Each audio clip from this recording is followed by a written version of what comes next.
We think we've got it all figured out. And you need to shake that confidence. You need to inject some noise in the system.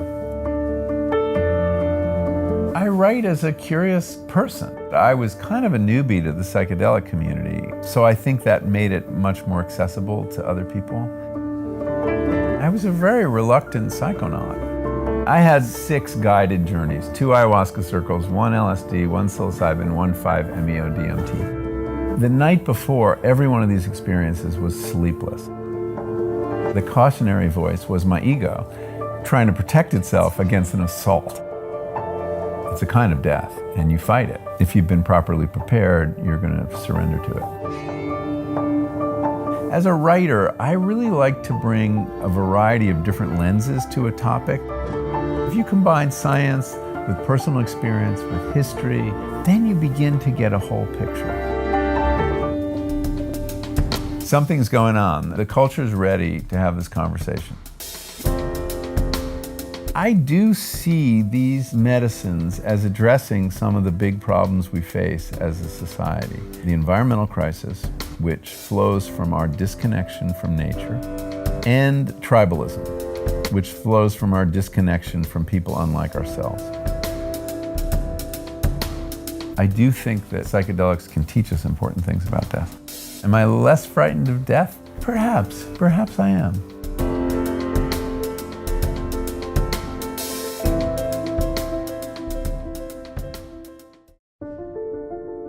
They say that the human race is doomed, that we have lost touch with our true nature, that the media has corrupted us, and that the planet has no future.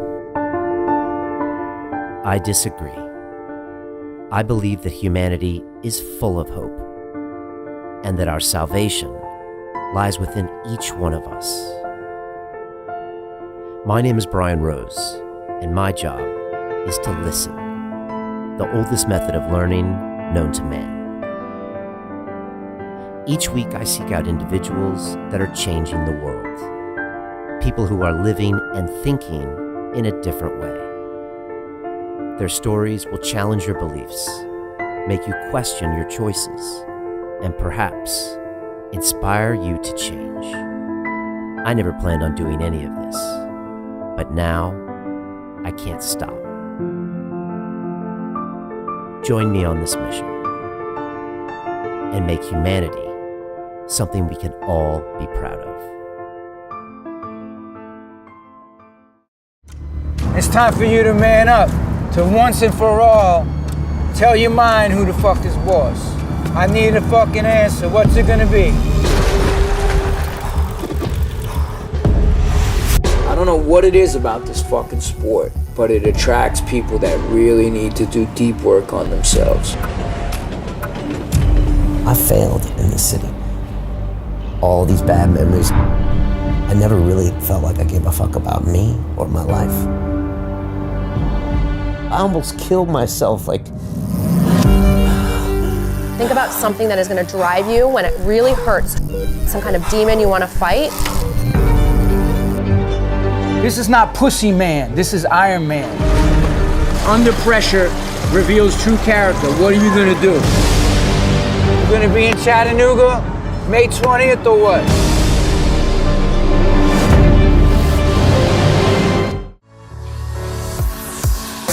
You would have seen Michael Pollan on his Netflix show called Cooked, where he talks about the cultural implications of the food we eat. Michael's been talking about this stuff via his writing for most of his life, and now he's decided to dive into the subject of psychedelics with his new book, How to Change Your Mind. It's an incredible look at psychedelics, and this is something we've been talking about since the beginning of Lunge and Reel. We had an episode before my ayahuasca experience and after it. I did the same with DMT, and I've talked about psilocybin. I'm so glad to see Michael really going for it and taking this stuff mainstream. I sent a copy of his book to my dad, and I know it's gonna make some big implications for what we do with our society, politically, legally, and I'm so glad to see he's on board to start talking real about these subjects and what they can do to this society. So I'm so glad you're gonna watch this. Really sit back and send this episode to all of your friends and family and anybody who might not be as educated on how psychedelics can really help us move forward. And speaking of education, inside the London Real Academy now, I'm taking a group of students on my Business Accelerator. It's where I personally mentor you to take yourself, build yourself as a personal brand and sell digital products and build a business with revenues. I'm doing that right now, but also inside the Academy, we have public speaking courses, a course that shows you how to start your own podcast, even courses that teach you how to eat and how to move and how to meditate. So all that's happening inside. I hope you join me. It's a ton of fun. And now I'll leave you with Michael. London Real doesn't stop when the conversation ends. You see, that's when we get started. Because everything begins with a thought, and then comes the action. The London Real Academy is our global transformation platform. Here we bring together thousands of students from over 75 countries. Whether you want to build a profitable business from your passion, or learn to speak to inspire, or broadcast yourself with your very own podcast, or accelerate your life to become a high-performance person, we have the online accountability course and personal mentoring program that will make your dream a reality. Join us, and we'll take your life to the next level, together. Our next accelerator course is starting soon.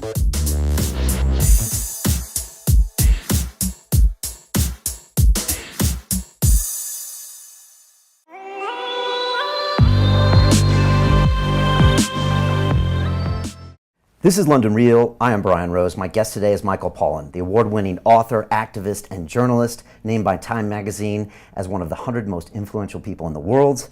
For 25 years, you've been writing about the intersection of nature and culture, selling millions of copies with your bestsellers, The Omnivore's Dilemma, In Defense of Food, and Cooked, which is now a successful Netflix series. Your new book, How to Change Your Mind, dives deep into the world of psychedelics through meetings with shamans, magic mushroom hunts, and using yourself as a guinea pig to take your readers on a journey to the frontiers of the human mind. Michael, welcome to London Real. Thank you. Very succinct. It's a pleasure having you here. First, I want to know, what is it like being in London for you? What does this city kind of represent? And even in the field that you're writing about, how are we different than like the LAs and the New Yorks of the world? That's a good question. I mean, I always love coming here. I usually come here when I'm publishing a book and any excuse I get. So I'm very comfortable here. I haven't approached it with the lens of someone who's thinking about psychedelics, and I'm just starting to meet people in the community. I did an event last night with Robin Carhart Harris at the Royal Institution, and it was really interesting meeting people on the signing line. And the variety of people who are, you know, in a very kind of subterranean, quiet way, deeply interested in this subject. Some are therapists, some are scientists. It was an incredible range of people, computational neuroscientists. So, you know, I just sort of feel like it's a community that I'm just kind of learning about. I've only, you know, been here for a day. Does that demo look different than the people in the lines in America? Not fundamentally. No, I would say here, at least, I mean, this sample isn't representative, but it seemed a little more professional here, the people who were interested, than the kinds of people who are interested in California. But even within America, it's very different in California and the East Coast. I would say the West Coast, there's much greater amount of knowledge, bigger community of underground guides, for example. You know, and the funders are all on the West Coast. The funders of the research, which is substantially the tech community in the Bay Area. The Burning Man crowd, you know, there's a slightly different demographic. Yeah. Well, you know, I got to preface before we get going is that, you know, for me, you know, London Real's been a 7-year adventure, and I've got to sit down with a lot of different people, and now people see me in a suit and tie. But it actually started off kind of around an ayahuasca ceremony back in the day, and I remember we did a before and after episode, and I was terrified, and I had like many people, kind of the Amsterdam mushroom experience with no ceremony, no setting, and I'd sworn to never do it again. I came from banking, where it's about not about ego destroying, it's about ego building. And I just wasn't ready. The community said, don't put this on YouTube. I didn't know if we'd get arrested. I figured I could never go back into banking. The Bank of England would bar me or throw me out as an American citizen. But we went in and we did it. And then that's how I ended up going to talk to Carhart Harris and David Nutt and Amanda Fielding and Rick Doblin and a lot of the people you mentioned in your book. And I went on also to do a DMT episode called DMT Before and After, which is actually our most watched episode of all time. This is up against Neil deGrasse Tyson and Eddie Izzard, and it's me literally going in blind and then talking about it afterwards. And so there's people that really want to know about this stuff. Without question. It's a very quiet community, but there are people, I've been surprised. I mean, having just published this book, it came out about a month ago in the United States, the depth of interest and also the number of people in the closet. That one of the effects of this book, kind of the first mainstream book on this subject, has been to almost license people to tell their stories. I've been really struck by how many journalists reach over and turn off the tape recorder and say, can I tell you a story? And it's usually of a transformative psychedelic experience they had maybe 20, 30, 40 years ago that they've kept in a little box for all that time because there was such a stigma about talking about it. Or there were kids around, or whatever it was, or professional worries, reputational worries. But the experience stayed with them. It had a kind of, they knew it meant something to the course of it was part of their autobiography and an important part. And they hadn't had an opportunity to talk about it. And the stories come out, and I heard one after another, or I get emails. It's just really remarkable, the outpouring. And they're really interesting stories, many of them. And in fact, I worked with a website called Medium, which is kind of a literary blogging website. And we created a space where people could post their stories, and we solicited them. We got 200 stories within a few days, and we put up the best ones. And some of them were fascinating. I mean, stories of transformation, not just trip reports. And so I've been really struck by, there's a world out there that many people are not aware of. You've been on it, though, for a long time, because my introduction to your show came when I just began this research. And I was very curious about a neuroscientist named Robin Carhart Harris, and I started doing web searching. And up comes this endless interview with you on London Real. And I watched it very closely. I think I watched it more than once. And that was kind of my introduction to his work, which led to multiple interviews with him, first for a piece for The New Yorker, then for my book. And he's one of the heroes of the book. So I have to thank you for that introduction. My pleasure. That virtual introduction. My pleasure. And speaking of heroes, I mean, you're on a bit of a hero's journey here. And at some point you crossed the threshold, but that wasn't always the plan. It started off with that article in The New Yorker, right? Yeah, which was a straight ahead piece of science journalism, no first person. But as in the course of reporting that, and The New Yorker didn't want first person, they wouldn't have published it if it had any first person. They really wanted white coats, This was science. But in the course of writing that, I kept getting inklings that there was an underground, and I was interviewing people who had such incredible experiences that I became intensely curious to have the experience. And I realized when I decided I wanted to write a book, after I finished that article, I sent it to my agent, or I sent it to my editor actually. I said, I think this is my next book. I've just scratched the surface. There's so much more here. It's very rich. There's the history, there's the neuroscience, but I think I've got to, put myself in the story, and for a couple reasons. One is it's kind of what I do as a writer. I'm an immersion journalist. When I wrote about the cattle industry, I bought a cow. When I wrote about architecture, I built a house. So if I'm going to write about psychedelics, I think my readers expect me to see what it's like from the inside, and I love working with that perspective as a writer.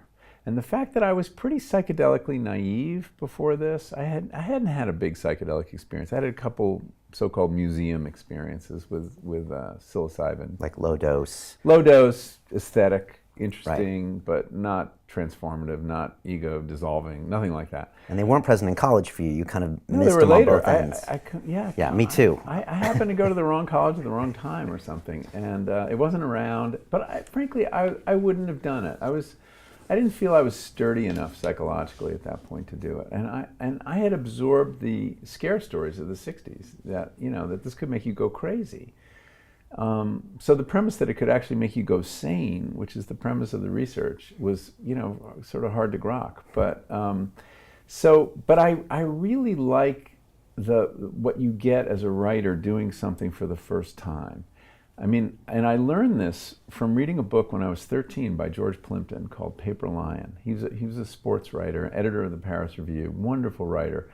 And he wanted to reinvent sports writing, which was kind of stuck in a been there, done that kind of mode, you know, written from the sidelines by guys chomping on cigars. And he said, I want to get on the field. He was writing about football, and he persuaded the Detroit Lions to let him go through summer training and actually play quarterback in an exhibition game. Something would get him killed now. I mean, the guys are so much bigger, and the play is so much rougher. This is in the 60s. But he acquired a perspective that allowed him to see football with completely new eyes that even a very experienced football player doesn't have anymore, because they've forgotten what it's like. It's just routine for them. And someone on the sidelines doesn't have it. But the person doing it for the first time has a lens that no one else has, and a sense of wonder and awe that you'll never get again. And so I thought that this experience lent itself to that, and that I needed to do it. And also, I was jealous of the people I was interviewing. They were having experiences. I had never had a spiritual experience, I didn't think. And here they were having these, you know, these big spiritual experiences, and I wanted one. Were you frightened the first time you went in? LSD? I was frightened every time. Every time. Good answer. Yeah, every time. I mean, every one of I had 6 guided journeys, 2 ayahuasca circles, 1 LSD, 1 psilocybin, 1 5-MeO DMT. And then a kind of unguided high-dose psilocybin experience. At home? With your wife? With my wife, yeah. Okay. And with the exception of that one, which was somewhat spontaneous, the night before every one of these experiences was sleepless. I was arguing with myself. I was like, you really want to go up on this mountain with this guy you barely know, whose father was a Nazi, and allow yourself to, you know, completely like give up control of your mind. What if you have a heart attack? You know, I wasn't a kid. Is this guy going to call for an ambulance and risk his own freedom? You could die up there. And then this other voice saying, well, you know, aren't you curious about this experience? This could be transformative. And by the way, you have a book to write. And that doesn't hurt either, right? Getting you over the line? It did, and that kind of got me over the line. I realized later that voice, the cautionary voice, was my ego trying to protect itself against an assault, and that I was about to mount on it. And of course, your ego has command of your rational faculties, so it makes really good arguments. Right, and it manifests in all sorts of ways, right? It's so insidious. Oh, I just stubbed my toe. I broke my foot. I can't go. It's a bad day. You come up with a variety of things. You could have. And but in every case, I got there, still very nervous and not having had any sleep.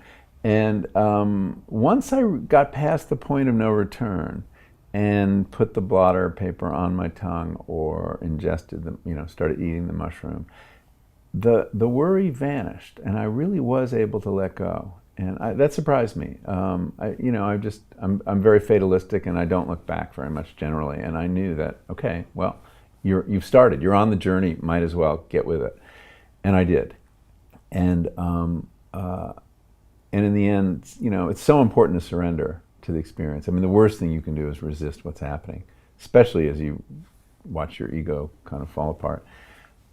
It's a death. It's a kind of death, and you fight it. Every nerve in your body wants to fight it, but if you've been properly prepared, you're going to surrender to it and trust and let go. And I was able to do that, luckily, and I didn't get into any of those kind of resistance scenarios that we call bad trips very often. Did you have guidance during, or just kind of before to prepare you? Look, if this happens, go with it, breathe. So, your viewers and listeners probably know this, but there's a substantial difference between a guided psychedelic journey and the usual so-called recreational use of these drugs. In a guided journey, whether it's above ground in clinical trials at Imperial College or NYU or Johns Hopkins, or underground, where there's, at least in America, I'm sure it's true here too, there's a network of very professional underground guides, many of whom are trained therapists. There are 3 stages to it. There's the preparation, where they tell you what's going to happen and how it's going to play out to the extent that they can. And they offer you a set of flight instructions, as many of them call it, which is what to do if you see anything scary. If you see a monster, don't try to run away. Stand your ground. Ask it, what does it have to teach you? What are you doing in my mind? If you see a staircase, go up it. If you see a door, open it. Basically surrender to the experience, relax your mind and float downstream, as John Lennon memorably put it, in Tomorrow Never Knows. And you actually do get better at this process, don't you, the more you do? Well, those skills, you internalize that advice, and certainly later when I did have some difficult experiences, I could call on those mantras, trust and let go, and surrender, and it can be very helpful. So that's really useful. They also very often will ask you to set an intention. So do you want to deal with your mortality in the case of the cancer patients in that trial? Do you want to quit an addiction? And in my case, I didn't have a problem I wanted to fix. I wanted to just learn more about my mind and learn whatever this substance had to teach me. And then during the experience, they're with you the whole time. The underground guides is usually 1. Overground, there are 2. There's always a man and a woman. And you have to trust this person, because you're laying down your defenses. You're in a very vulnerable state. And if you don't feel safe, you're going to have a bad reaction. And so you have to pick someone that you really trust. And I had that rapport with people. I interviewed people that I was like, not trusting my mind to this person. Somebody told you they put the dead bodies somewhere, right? And yeah. It was a joke. Yeah. It wasn't a joke, but bad vibes. I don't know what it was. I said, what if someone dies? And he said, well, we bury him with all the other dead people. I was like, that's not what I wanted to hear. Yeah. So he was out. I interviewed a guy about an Iboga experience one time, which we can talk about later, but I just didn't get a vibe from him. And I'm thinking, I'm going to be physically incapacitated for 36 hours. Yeah. No. Yeah, I know. You had trust. You really have to trust this person.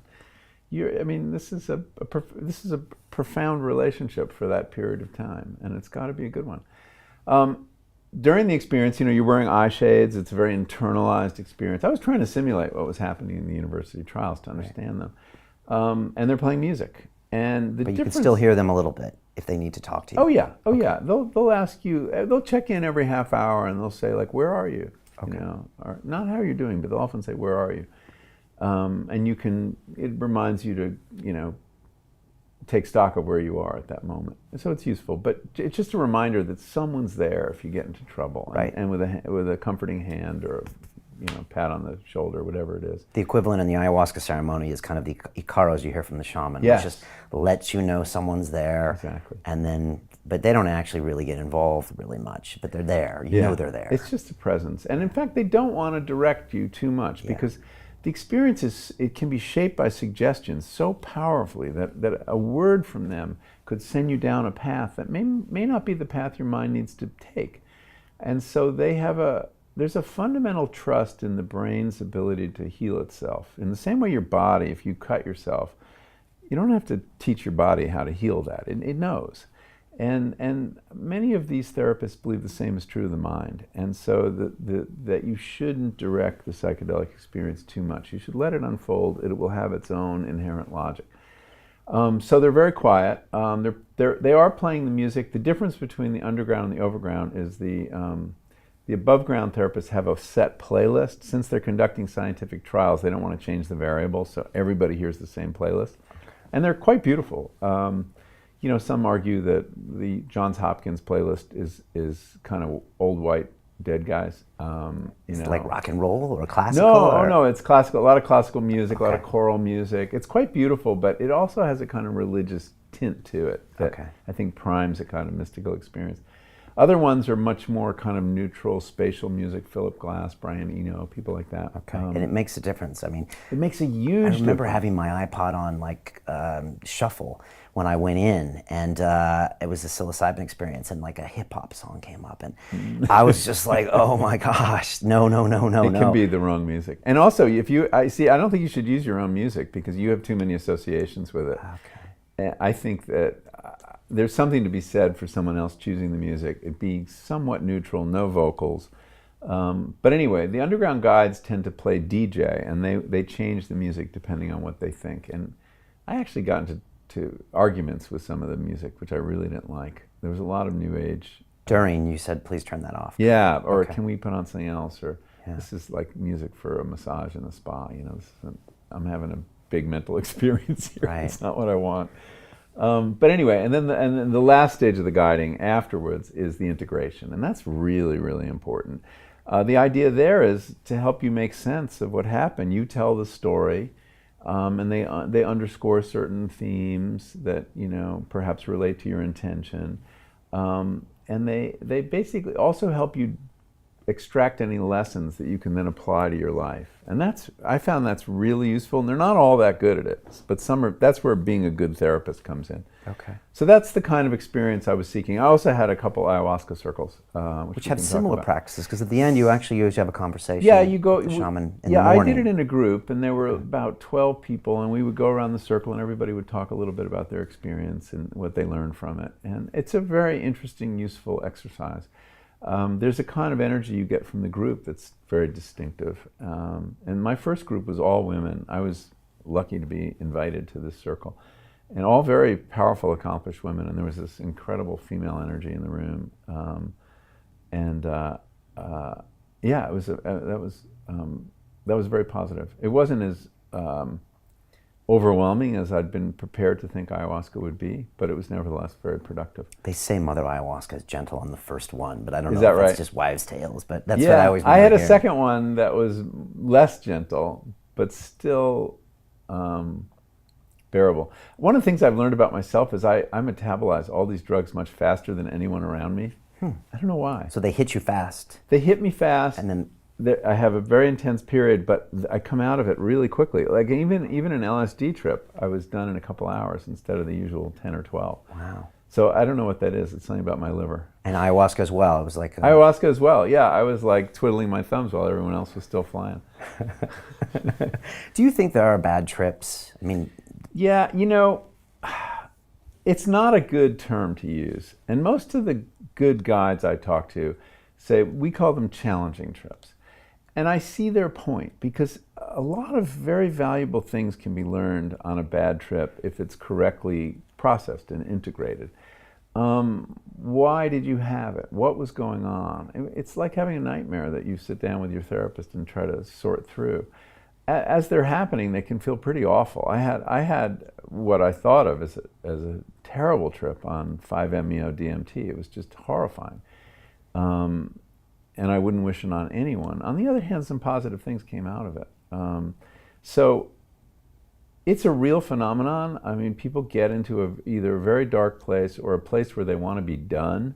I mean, I hear that the most people on LSD. It's like, I want this to be over. And of course, it goes on for a very long time, and you can't turn it off. And that can make people feel claustrophobic, that they're trapped somewhere.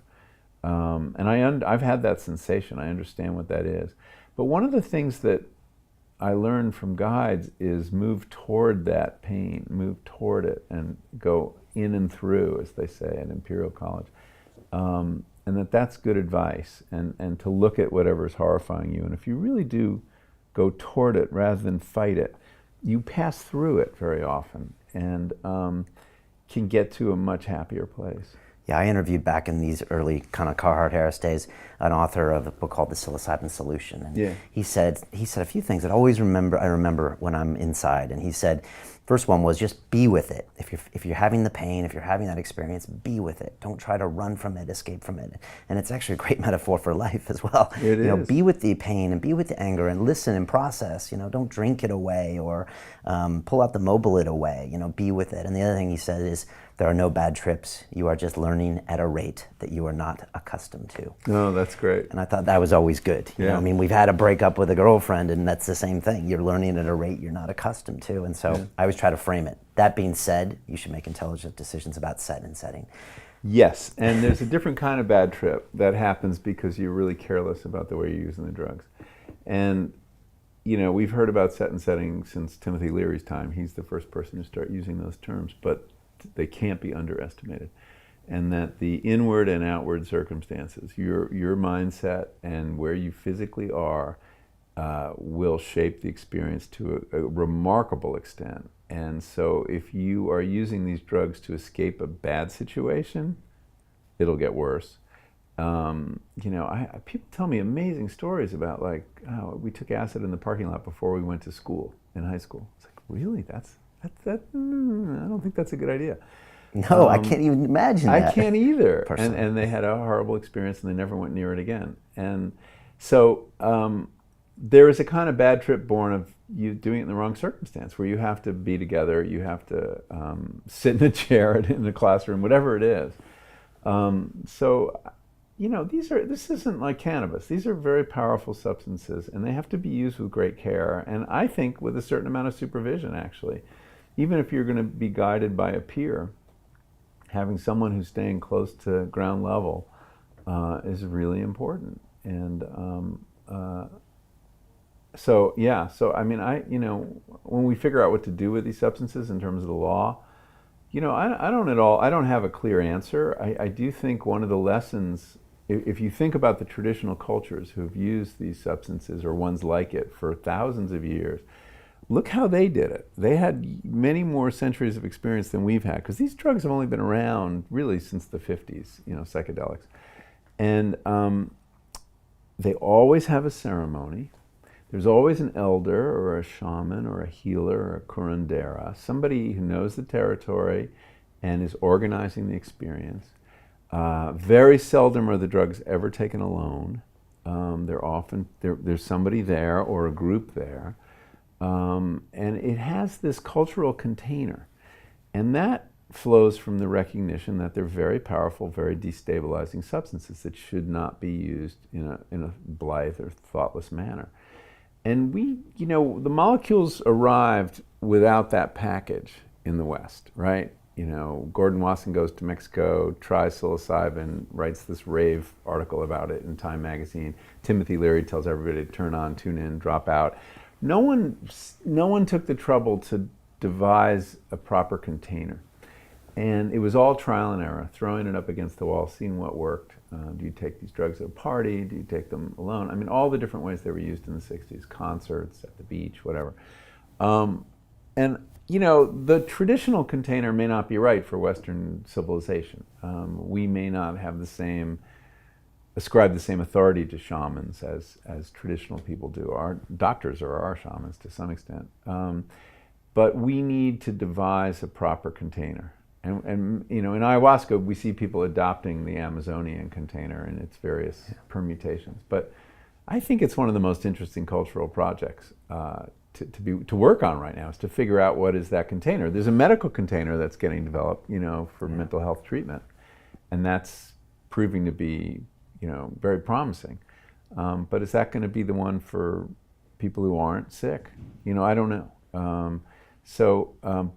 But I have no doubt that you need a container, and simply legalizing these drugs, as we're doing in the United States with cannabis state by state, doesn't seem to me the right way. I mean, the virtue of legalizing something is you can regulate it, whereas if you have prohibition, anything goes, oddly enough. Right. And LSD was legal, for a long period of time. It was until 1970, or the last years of the 60s in some states. So all these issues need to be attended to. I mean, and I have a lot of respect for these molecules, and that involves not wanting to see them used in a careless way. Do you think 50 years from now there'll be kind of clinics in America where grandma can go, and as opposed to go down to Mexico for a week, she can go to the clinic and have a guided ceremony? I think there's a good chance. I think that there's a good chance that, right now we're not on the same path that cannabis is on. Cannabis was decided by popular referendum in various states. And first we had medical marijuana that changed the image from Cheech and Chong to something a little more serious and healing. And then we submitted it to the voters, and people approved it. They got used to the idea, and they realized that it was better regulated than unregulated, as it had been under Prohibition. That path is not the one that we're on with psilocybin, which is the psychedelic most likely to receive approval and become common. Because it's natural or simple, or the reason it's going to be psilocybin is because that's what the researchers use. And the reason they use it, there are two reasons they use it. One is it's more obscure. It doesn't have all the baggage that attaches to LSD. You know, your average politician has never heard of psilocybin. If he got up and made a speech railing about the government supporting psilocybin research, no one would know what he's talking about. Whereas if he got up and said the government supporting LSD research, everybody would know. And so it would be too controversial. LSD has too much baggage. The other reason, though, is psilocybin fits into the workday a little better if you're a therapist. I mean, if you're administering LSD, that could be 10 hours. You know, you're not gonna get home for dinner. So the researchers are happier to work with a medicine that, you know, its action is 5 or 6 hours. You can fit that into the therapeutic day. So those are the reasons. And so psilocybin is on a track, along with MDMA, ecstasy, for FDA drug approval and EMA drug approval. When that happens, doctors, the drugs will have to be reclassified. They're no longer Schedule I, which says no recognized medical use and a drug of high potential for abuse. Well, it will have a recognized medical use, so it'll be rescheduled to 2 or 3. And then doctors will have the ability to prescribe. It'll be approved first for depression, probably in psilocybin, or post-traumatic stress with MDMA. But doctors can prescribe off-label. Once a drug is legal, they can use it in other ways. That's what's happening with ketamine right now. It's approved as an anesthetic, but it's being used, at least in the States, I don't know if it's true here, as a treatment for depression. So at that point, you can imagine a clinic starting where people come and there's a doctor employed by the clinic who's writing the prescriptions, and there might be mental health spas, you know, that people go to, like gyms, and they go occasionally to have this experience. Or you might find that the doctor in charge at a hospice would have the ability to prescribe psilocybin to someone who's dying, Right. Or perhaps their caregivers. Let's talk about death. Why, I think it's John Hopkins who originally started looking at that, giving psilocybin to their terminally ill cancer patients. There's a lot, I mean, we could spend a whole episode talking about death, how these drugs allow someone to decrease anxiety and accept their own death. I mean, we could talk about all the human decisions we make today based on our own fear of our own death. Death, big issue. You know, yeah. It's a great book called The Denial of Death. It says, Right. you know, everything we construct around us is to just kind of deny that Hold it's it there. off. That's right. What's your read on what you've seen so far that's happening there? So that's really what got me interested. It was hearing about that trial, which sounded initially so implausible. I mean, here they were giving people with many of them with terminal cancer diagnosis. They all had cancer diagnosis. Originally, it was all going to be terminal, but they were having trouble recruiting, so they opened up people with serious diagnoses that might survive. And they were giving them a guided psilocybin trip. And that seems so counterintuitive to me. I can't imagine if I had a terminal diagnosis, the first thing I would want to do is have a trip that would take me to these very dark places, force me to confront what was going on. But in fact, a great many people who suffer from what the doctors call existential distress, which is their term for the combination of depression, anxiety, and fear that accompanies contemplation of your imminent death, were looking for relief and willing to try this. And so I interviewed a lot of these people, and their stories were remarkable. Just to give you an example, I interviewed this one woman, her name is Dinah Baser, and she's 60-ish, no psychedelic experience, had been figure skating, is still, I guess, a figure skating instructor in Manhattan. And she had ovarian cancer and had been treated for it and was in remission, but nevertheless was terrified of recurrence and debilitated, paralyzed by it. She couldn't do anything. She just thought the next day the other shoe would drop. And she heard about this trial at NYU, New York University, and had a guided psilocybin trip. And what happened was, and this happens in a lot of the cancer patients, the experience is kind of this imaginative, intrapsychic movie. And in her case, it took her inside her body. And in many cases, people go in and see their cancer, confront their cancer. Right. And she, what she saw, though, was a black mass under her rib cage. So it wasn't her cancer, it was something else. And she recognized immediately what it was. It was her fear. And when she saw it, she screams out. Now remember, she's got two guides there. They don't know what's going on in her head. And she screams, "Get the fuck out of my body." And it evaporates, just like that. And afterwards, and I wrote about her, and I said, after her experience, her fear of recurrence was substantially diminished. This is in the New Yorker piece. And the New Yorker fact checkers called her and read her the line and said, "Is this true?" And she said, "No, that's not true. He got it wrong. The fear was eliminated, completely eliminated." And she also told me something that I found so perplexing, which was that she told me she was an atheist, but nevertheless, during the experience, she felt as though she'd been bathed in God's love. And I said, "Are you still an atheist?" She says, "Yes." I said, "So why are you using this God language?" She says, "Because we don't have a word big enough for what I felt. That's the biggest word we have." I thought that was quite beautiful. So I talked to a series of people like that, and those conversations to me were very meaningful, in part because my dad at the time had gotten a terminal diagnosis for lung cancer. And he was going through his own process, which was very internal, and he really didn't want to talk about it. And I sort of needed to talk about it because I was dealing with it. And so the fact that I didn't realize this till after the book even was done, that was kind of the personal subtext of the book, was thinking about death and talking to people who could talk openly about death and what they imagined it to be like. And they were working on it through their psilocybin journeys and their work with their therapist before and after. And my dad was processing it in a very different, very internal way. So a friend read the book after it was done and surprised me by saying, "Oh, wow, your father's on every page." And it wasn't until then that I realized, oh, that's why I was so interested in this. That's why I had to know what these people were dealing with.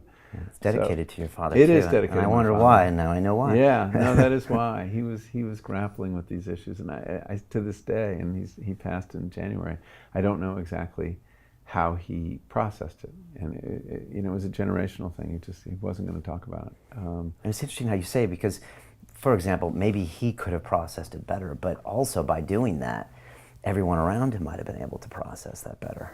So yes, I think that's true. And I think, Catherine McLean, who's one of the early researchers at Hopkins who worked on this, she felt strongly that the value of the psilocybin journey should not be restricted to the patient, that the caregivers, too, would get a benefit from it.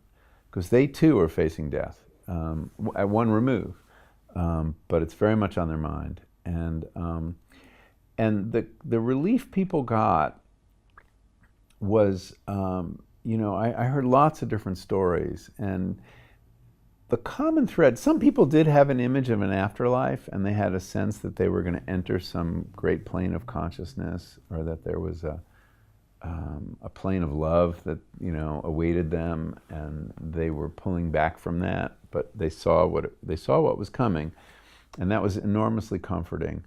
Others, though, had a kind of more naturalistic idea. I remember this one woman, also in her 60s, and also a New Yorker, told me about going underground, and she was passing through underground, and she hit this wall, and she realized it was the wall of a crematorium, and that she died, and that she then kind of was dissolved in the soil and taken up by the plants, and it was okay.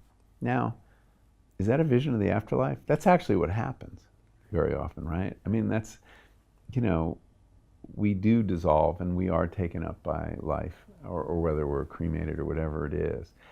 But what was going on is her sense of who she was had dissolved, and that her sense of self-interest had expanded. It wasn't just this bag of bones that we are. It wasn't this narrow idea of myself. And this is what Bertrand Russell said when he was asked how to die well.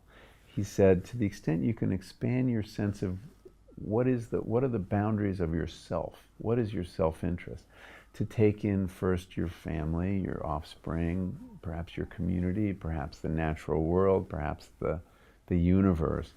The wider you make that sense of self, the less consequential your own extinction becomes.